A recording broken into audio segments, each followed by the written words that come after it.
Okay, so this is a concept where, like, a topic that I've been wanting to speak. Oh, you know what? Let me keep the volume on over here.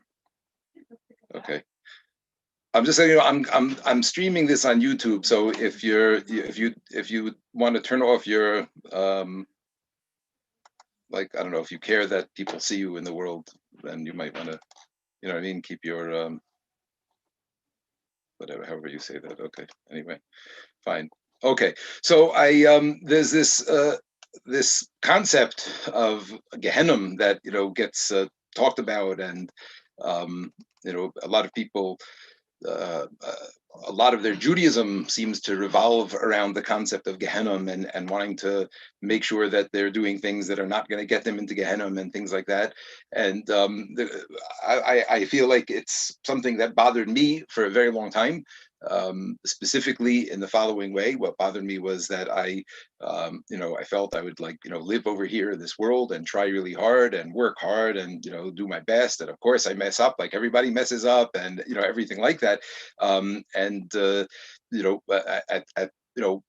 fine. And then when I leave here after all of that, like, I'm gonna have to suffer in these terrible ways, and burning fires that eats fire, and all these things. And even though we don't talk about it so much in our seminary, where we don't really work from the concept of yira so much, of trying to, like, get people to serve Hashem out of fear, but it is a concept that exists, and it's a concept that is described in terrifying terms that I won't say, because they're very disturbing and frightening. And the question is, like, where is the place for that? How does that work?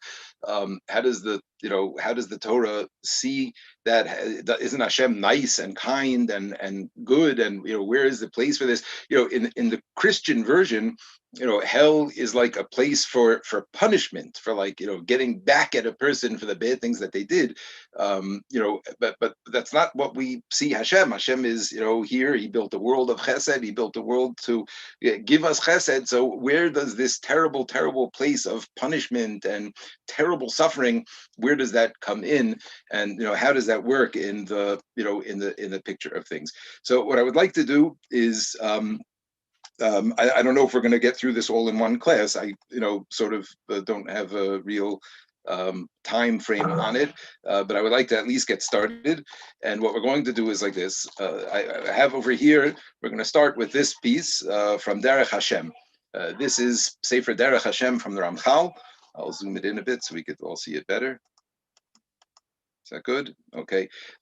This is, Derech Hashem from the Ramchal. This is, his, major sefer, where he outlines in an incredibly systematic and thorough way, everything a person needs to know about why we're here, why we're alive, and what we're doing here, and what our job is, etc. So we're looking specifically now in Chelek Beis, Perek Beis, and really the whole Perek really is devoted to the topic, not of hell, Gehenna specifically, but the whole topic of what happens to a person, and why, and what is the story arc, so to speak, of a person's life. Okay, now obviously we're doing this in a very condensed version, and we're not learning the entire sefer up until this point, which, if you really want to understand this in the appropriate context, that's really what a person should do. However, we're going to try to give a very brief synopsis, a brief overview of what happened in the Sefer Derech Hashem up until this point. So the Sefer explained to us in the beginning of the Chelek Aleph and the beginning of Chelek Beis, why Hashem created the world. Hashem created the world in order to be mative, in order to give good to us, and that's why there had to be an us to begin with. And in order for that good to be the best possible good, that we had to earn that good. It had to be good that we worked for, not this concept of nahama de chisufa, not this concept that we would have a certain shame when we got the good. but we have to earn that good and we have to work for it, so that when we get the good, it's going to be the best, most satisfying type of good. Okay, now obviously there's many questions which we're not going to get into now about this whole idea, but that's the fundamental basis of the structure of the universe. There's this place, and this is Adam Harishon was set up like this. Gan Eden wasn't perfect. It wasn't a perfect place. He wasn't allowed to eat from the Eitz Hadas. That for him was the imperfection in the world. Right? Hashem placed us into a place that was not perfect in order to give us the opportunity to make it perfect. After the Chet of Adam Harishon, things broke down, and now it's worse than just imperfect. Now there's actual Ra in the world, right? But the world was never meant to be perfect. The world was meant to be imperfect. It was meant to be a mixture of shlemus and chisaron, of perfection and lack, or you could call it or and choshech, light and dark, or you could call it spiritual and physical. Those are all the three ways of saying the same idea. And it was up to us, up to the creations, to be mashlim ourselves, to make ourselves complete, to make ourselves shalim, to make ourselves fully full of or, to make ourselves fully spiritual, less physical. All of these things. That's how it is. However, we have bechira, we have free will, and therefore we are set out on our path over here. We are set out on this mission that we have in order to make ourselves shalem, and we're given the exact tools that we need in order to fulfill this mission. However, one of those tools is bechira, is the ability to choose. And as a byproduct of choosing, there's going to be mistakes. There's going to be wrong choices that are made, right? If a person can't make the wrong choice, then they don't really have bechira. So it's built into the system that we're going to be making mistakes, that we're going to be doing things wrong, that we're going to choose incorrectly at some times, right? Even though we're trying not to, but it's built into the system. So this perek over here, where we are in Derech Hashem, just after hopefully that very brief overview, is zooming in on sort of like the correction process. Okay, so what happens when a person, now that we're here and we're existing and we have free will, so now what happens when a person uses that free will not in the right way, right? It's very clear and obvious when we use it in the right way. So we are being mashlim ourselves, we're making ourselves more shalim, we're making the world more shalim, we're making the world more spiritual, we're chasing away physicality and all of those things, right? But and that's good, and that's an end unto itself, right? We keep on doing that and keep on doing that, and then we're going to be shalim one day, right? However, what happens when we do wrong things? Okay, so this whole perek basically deals with what are the mikre hamin ha'enoshi ba'olam hazeh, what the goings on, the happenings in a person's life in this world. And when he says olam hazeh, it doesn't just mean olam hazeh the way that we understand olam hazeh. It means like in the creation, which is really including olam haba. That's going to explain to us over here, but he's explaining this inyan ki abiyos hamin ha'enoshi nivra b'yetzato v'yetzahara uba b'chira, right? So because we are created with this free will, so then we are the ones that are going to have the challenges over here, and we are the ones that are going to have the ability to do good and create the shleimus that we have over here. Okay, now the way it works though is that it's split up into two times. There's olam hazeh, and then there's the olam haba. Now, olam hazeh is what we call, the physical world, the world that you and I are familiar with, and the goings on of things over here. Beyond this world, so this is all. We use various terminology over here, and usually we're not specific in the words that we're using because usually it doesn't necessarily matter so specifically.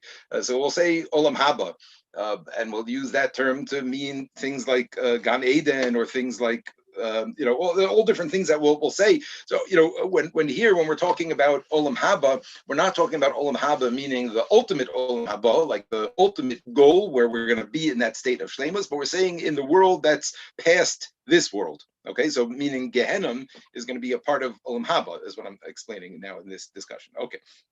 So he says that because of Bechira and because we have the ability to choose, so therefore we have the ability to bring more Ra into this world, right? Just like we have the ability to bring more Shleimus into the world, we have the ability to bring more Ra into the world as well.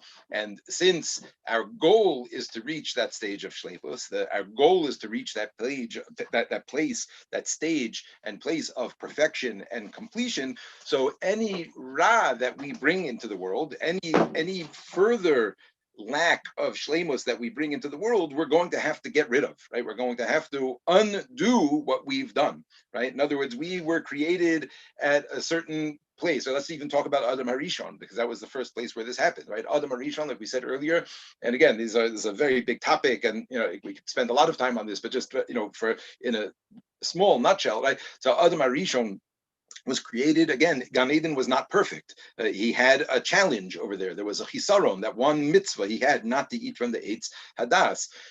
And because of his bechira, which he chose and didn't choose the right way, so that brought way more ra into the world, which is what we experience every day, right? We live in a world where there's way more than just one aspect of chisaron, which we call the eitz hadas, right? We live in a world where there's suffering and pain and all sorts of terrible things that we see that happen, right? So that wasn't built in from the very beginning, right? The very beginning, Ra wasn't necessary per se, right? The lack of perfection was necessary, but Ra was not necessary. Ra is only the result of our choices, starting back with Adam Harishon.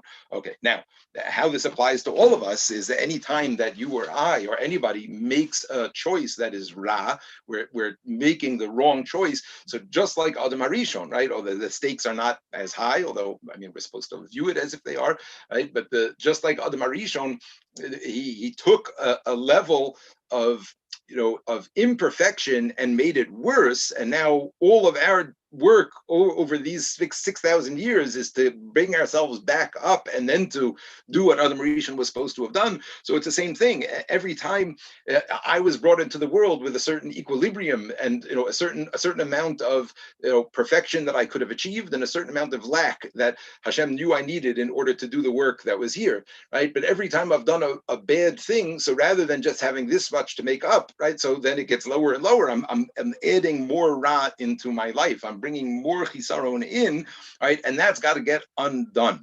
That's something that has to be taken away over here. Okay, so now let's pick it up over here. Okay.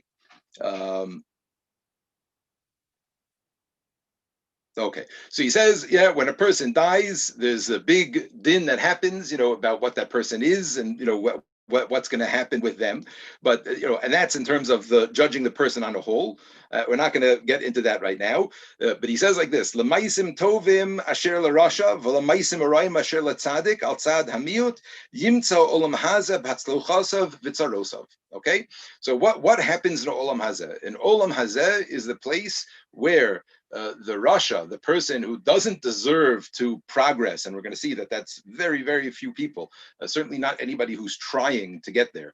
Anybody who's trying to get to Olam Haba is not in this category of a Rasha who gets thrown out, and all the good they get is over here in this world. That's for like Rishayim, where people who don't want to be in the system, so they get all of their Hatzlachos over here in Olam Hazeh, right? Any good that they deserve, they're going to get over here in Olam Hazeh, right? And the Tzaddikim, again, this doesn't just mean a tzaddik like the Chavetz Chaim in this. He means you and me. Tzaddikim are people who are in the system, where we're in the game, we're working, we're struggling, we're trying hard, right? So for us, the haroyim asher letzaddik al tzad hamiut, most of what we do is hopefully good, right? So the minimal amount of bad that we have, not minimal because it's not tiny, but the relative to the good that we do. So yimtza olam hazeh Vitzarosav, right? That's why we suffer over here in Olam Hazeh, right? The bad that we do, the bad that we've caused over here in this world, so that gets paid back to us over here.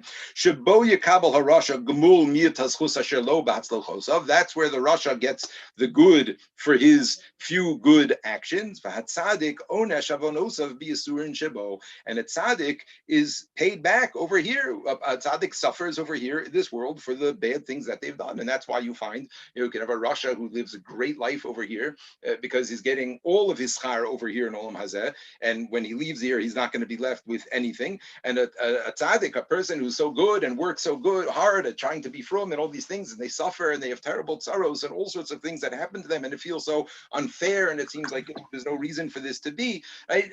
Because whatever Rabbi Rosenstein. that was a part of their system, right, that is going to get taken away over here in Olam Hazeh. So when they leave here, they are totally, totally pure and clean. What happens is that this world is taking care of the mishpat, right? It's taking care of the schar of the rishayim, and it's taking care of the onesh of the tzaddikim. What's the point? The point is so that the tzaddikim who got rid of their yisu, got rid of their chisaron, they got rid of their ra in olam hazeh with their suffering, the yisurim that took away their ra. So when they leave here, they go to olam haba in a shalem matzav. Dahainu sheyisharu tzaddikim levadam bali taroves rayim b'neihem. Right? Hashem. The whole point of this is to get us to that stage. The whole point of going through this world is to have a challenge. And because I'm going to mess up in that challenge, it's built into this world lots and lots of suffering. And like we discussed many times, suffering is even the smallest frustration. Any small frustration with Olam Hazeh does not have to be a big thing. Every little thing that gets us upset over here in this world, that's called Yisurim. Constantly severing, constantly snipping those ties that we have to Olam Hazeh. So what happens? The Hainu Shiyasharim Atzadikim Lavadam Bali Tarovis Raim Banehem. So we go up to Shemayim, we're left without any mixture of Ra. We've gotten all the Ra out of our system. And there's nothing left in the way. There's no more connections to Olam Hazeh. There's no more physical connections because we've gotten rid of them through the process of going through Yisurim and Olam Hazeh. And the Rishayim, they can't complain because they already got all of their good. They got what they wanted. They didn't care about Olam Haba. That's not what they cared about. That's not what they invested in. That's not what they believed in. So that's not where they're going to get it. They got all of their schar over here in Olam Hazeh, so they have nothing to complain about either. Okay, so far so good. Okay, I see there's a question. I'm not sure how to do that though. Okay, but I'm not going to take. We'll take questions maybe at the end. Okay, so now where does Gehenna come into? Okay, so now that we've explained this process, so right, very good. So this world is here, and the person goes through suffering over here in this world. So then it seems like by the time a person leaves this world, all the accounts should be settled. So where is there room for other parts? So now he's going to explain to us this other idea of things that happen after death. If a person's life was not enough to cover the averos that they did. Okay, so that's what we're going to see now. Again, it's a chesed what we're talking about here. It's not at all the way that, like, I don't know, other religions see it, that it's like a vengeance and that Hashem Chalila revels in his destruction of the Ra. It's not like that at all. It's a chesed from Hashem. Our whole point in being here is to achieve shleimus, to get to that stage. We are short-sighted and we do silly short-sighted things, and we make it that we are not shalim. So Hashem, who knows what's better for us and knows what we need, in his chesed, he provides us many, many opportunities to reach that shleimus. So again, we go through suffering in Olam Hazeh. If that's not enough, Gazar od chazdu yizbarach laharbos hahatzala levnei ha'adam, right? Sheyimtza od min tziruf acher lemish yitachin bo hatziruf, dahaidu lemish gavar bo harat tegbor es gadol. This is for a person who the Ra took a very, very big hold of that person in this world. Ach lo kol kach shia mishpatul havido lagamre, but not so bad that he's totally, totally lost. Okay, so again, I just want to try to explain how he's setting this up, right?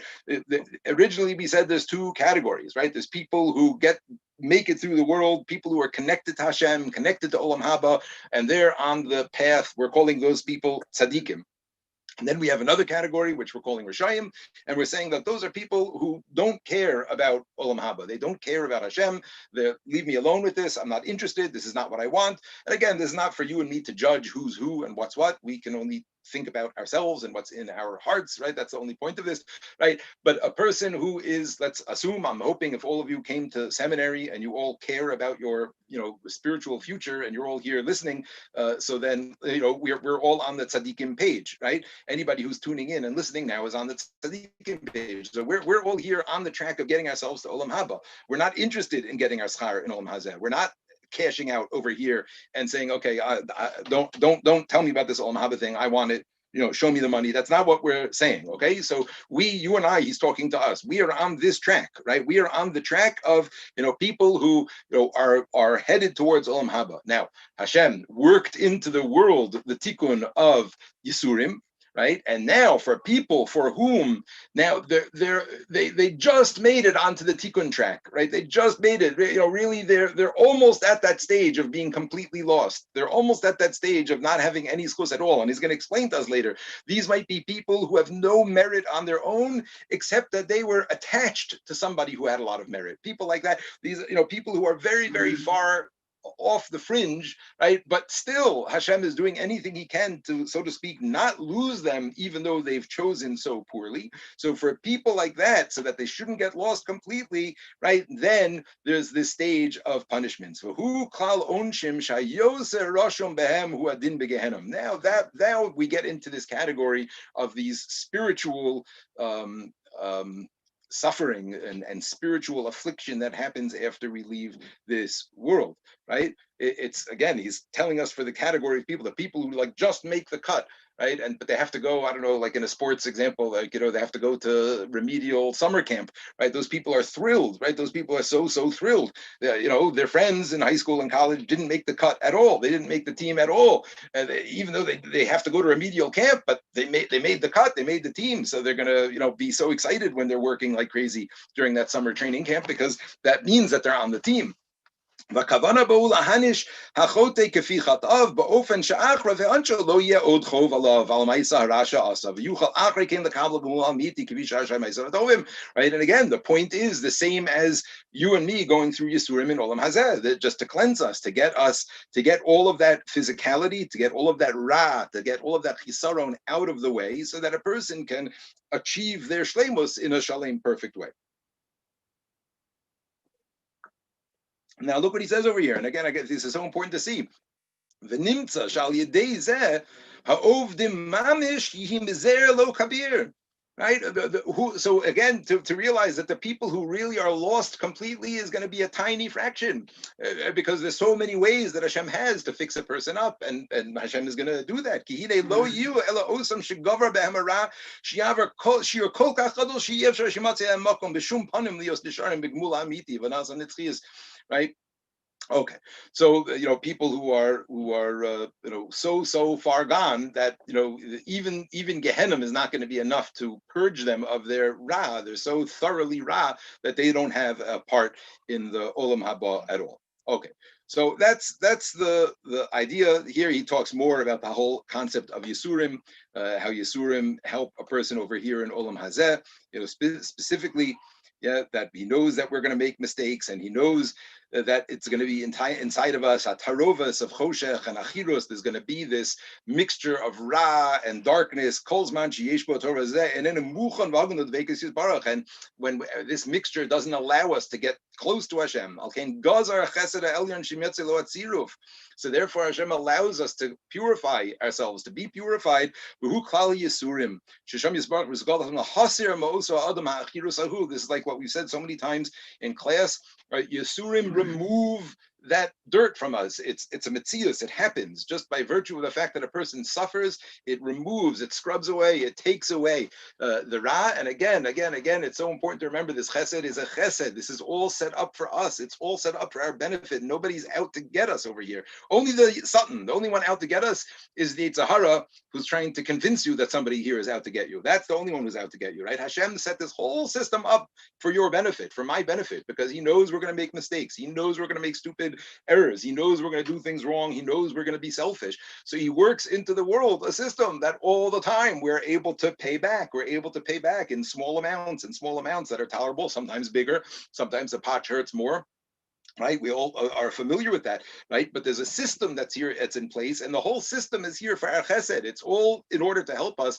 And again, the stage of Gehenna is mamish for people who really, really need it. I don't want to move anything. Yeah, right? A person goes through Yisurim and then they'll be ready. Yeah. Right, to the amount of darkness in a person, that's how much Yisurim they're going to need. And it could be that it's not going to be enough to have physical Yisurim to take away the dirt, and he would need this extra level. Right, but obviously this is all like up to Hashem's cheshbon of justice, and it's impossible for a person to know anything about this. Okay, Vav, he gets into the idea, which we're not going to go through now, of this, that Rishayim get all of their good over here in Olam Hazeh. And then he goes on to talk that in Olam Haba, in the end state, there's also going to be different madregos, different levels. And this is like we explained to you over here. There's some people here I just want you to see this, because again, that you'll see that the point is to get as many people in as possible. Yeah. Right? Vahia me'omek katzasi yisbarach shiyia adam atzmo bal tuva lagamrei bein b'chal bein b'prat. Pirish lo dai shlo yizke letov ele ancha shesiku b'amlo ele afilu prat lachil. What's that? Maybe this is not the one.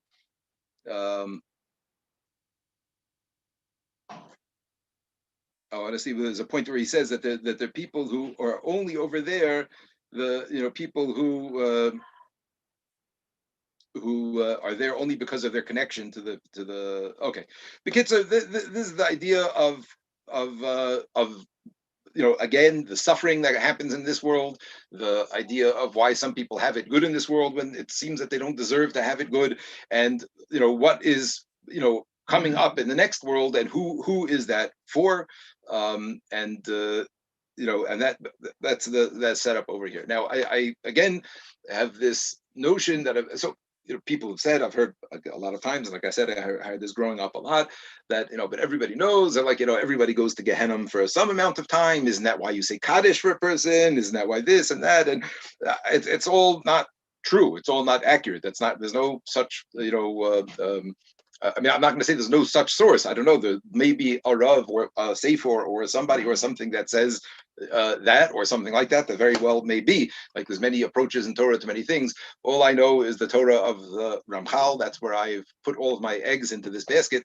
And this is the base medrash that I am a Talmud of. So I just want to show you now in the words of Rav Moshe David Vali. Rav Moshe David Vali was a person who was alive at the same time as the Ramchal in Padua in Italy in the 1700s. He died in around 1776 or 1777, like right around the American Revolution. So he was alive, during that period of time, right before the time of the Vilna Gaon and the Baal Shem Tov. And together with the Ramchal, Rav Moshe David Vali was a massive mystic, a mikubal, a Talmud Chacham. He was a doctor, whatever, an incredible person, and a person whose Sfarim I'm very, very powerfully and very much influenced by. The way that he writes, and he and the Ramchal are very much basically, in the same. They write in the same sort of, like I said, the same vein, the same base measures, coming in the same place. I want to see a few places over here where we're going to see where Ravali speaks about this idea of Gehenna and who is it for and who is it not for. So I want to just kind of go through this. We're going to skip this first one. This one, Shanabed, it's not on your sheets, but let's look at this pasuk over here. The pasuk here in Mishlei. Okay, so this is Mishlei Perek Beis Pasuk Chaf Ki Shacha El Maves Beisa Vel Rafai Maglosel. The Yetzer Hara is always out to get us, always out to snare us. Kol Be'el Lo Yeshuven V'Lo Yasigu Orchos Chayim. Anybody who the Yetzer Hara gets, right, the Satan who gets them and swallows them up, and they never see life again. Laman Telech B'Derech Tovim B'Orchos Tzadikim Tishmor. So in order to go in the Derech of Tovim and the ways of Tzadikim, you have to watch yourself. Ki Yisharim Yishkenu Aretz Usmimim Yivasru Ba. Only the tzaddikim and the tamimim, only good people are going to get the land. And Rishayim are going to be cut off from the land. Okay, So Rav Moshe David Vali wants to explain that this is talking about a metaphor for Gehenna. And look what he writes over here. When a person dies, there's two paths that are there in front of him. Okay, right? We have the way to go to Gan Eden. Now, what is Gan Eden? Gan Eden means, this is very specific now what he's saying. Olam Haba is Olam Haba. That's like at the end of everything, when everything is going to achieve its shlemus in completion. Not just me and my neshama is shalem, but the whole world achieves its shlemus. That's Olam Haba, and that's Tchias HaMesim, and that's when we're all gonna, be together in some grand oneness that's very hard for us to understand.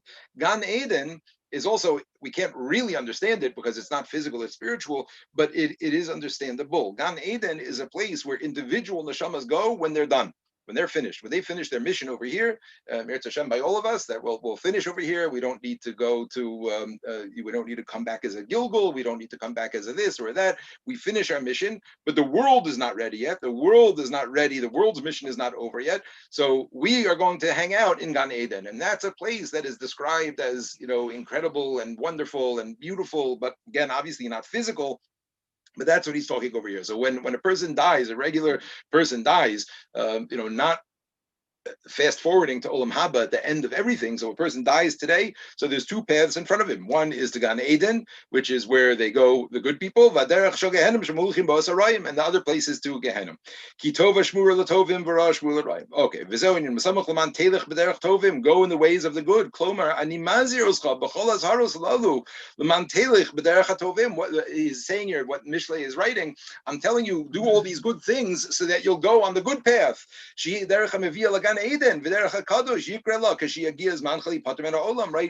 I'm telling you, you have the opportunity to be good over here in this world, so that when you leave this world, you're going to be called on the good path. In order to be zocha, to go this way, okay. Yeah, and so what does he say? So this is something that I've mentioned before in class, and I want to show it over here. This is one place where Vali writes this specifically, that one of the averos that a person can go to Gehenna for, which is considered to be like a high level avera that a person does if they don't do tshuva and they don't get kapara for it in this world, they don't have yisurim, is any averos having to do with gili arayos. That's one of the types of averos that Vali says that's an avera that a person can end up having to go through Gehenna suffering for, because that's considered the very high level. And that's what he writes over here. Umahim orchos tzadikim. Why does he write specifically the pasuk orchos tzadikim? So this is a little bit of a Kabbalistic idea, but the idea of a tzaddik, like Yosef a tzaddik, what was Yosef's tzidkus? What was so good about him? It wasn't the fact that he forgave his brothers and this. I mean, that was amazing also, right? But Chazal say what was his tzidkus was that he stayed away from Eshes Potiphar, right? That he had this incredible temptation, and this woman was doing anything and everything she could to get her hands on him, and he stayed away from her, and he overcame that temptation over and over and over. That's the midas tzaddik. That's the midah of a tzaddik, a person who stays away from averos in this area. And that's why the pasuk says specifically orchos tzaddikim, lishmar ma'od shelo yifkom os bris shelo bebios asuros, not to do inappropriate relations. Ki zeu nikra tzaddik yadua, because that's this concept of a tzaddik, of Yosef a tzaddik. Dugmas tzaddiko shel olam shu yesod hakadosh. Okay, so this is the idea where he's saying that one of the types of averos that can get a person on the track, again, if they don't do tshuva and they don't have yisurim over here in this world, is like this. Okay, here's another one that he writes about this.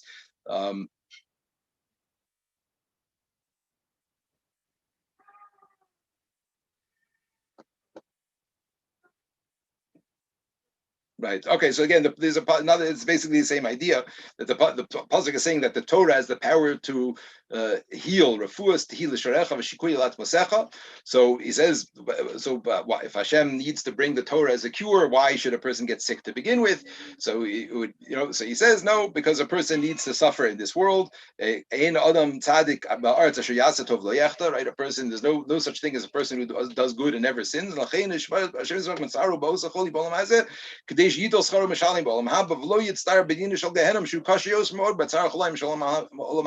So again, he's just writing over here this idea very simply, that it's the idea of Gehenna is only for people who don't go through the suffering that they need to over here in Olam Hazeh, and that's why the Torah we celebrate the refuah, but we celebrate the fact that the sickness happened also, because again, the yisurim that a person goes through over here is what's a necessary part of the process, and it's again saving us from getting into leaving and not getting into Gehenna. Another one here. This is another one where he also says it like beferish, that the pasuk says V'ata banim shimuli v'akshivu limrepi. Again, listen to me and don't listen to the Yetzer Hara. Don't go in their ways. The Yetzer Hara has taken so many people down, and all it does is lead to Gehenna.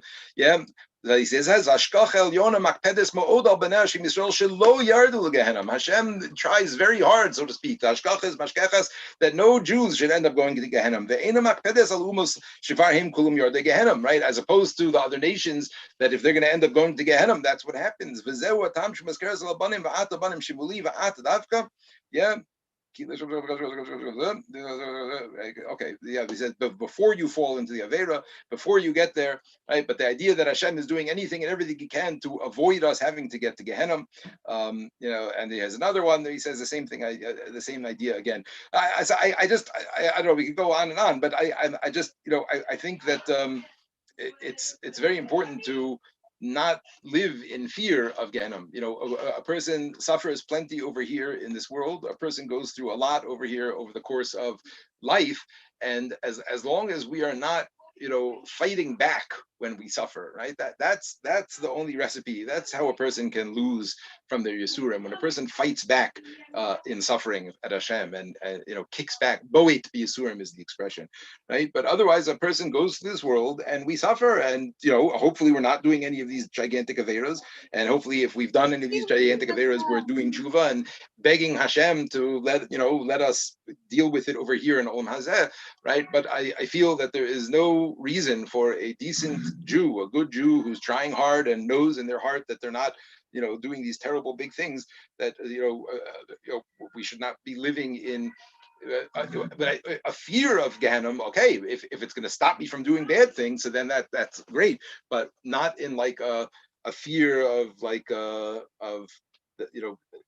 feeling of unfairness, or a feeling of after all this, I'm just going to end up like that anyway. So in that respect, I think it's very important to realize what place Gehenna has, and who is it for, and who is it not for, and what role it plays.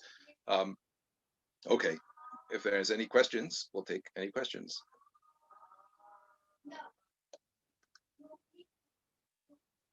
Okay, so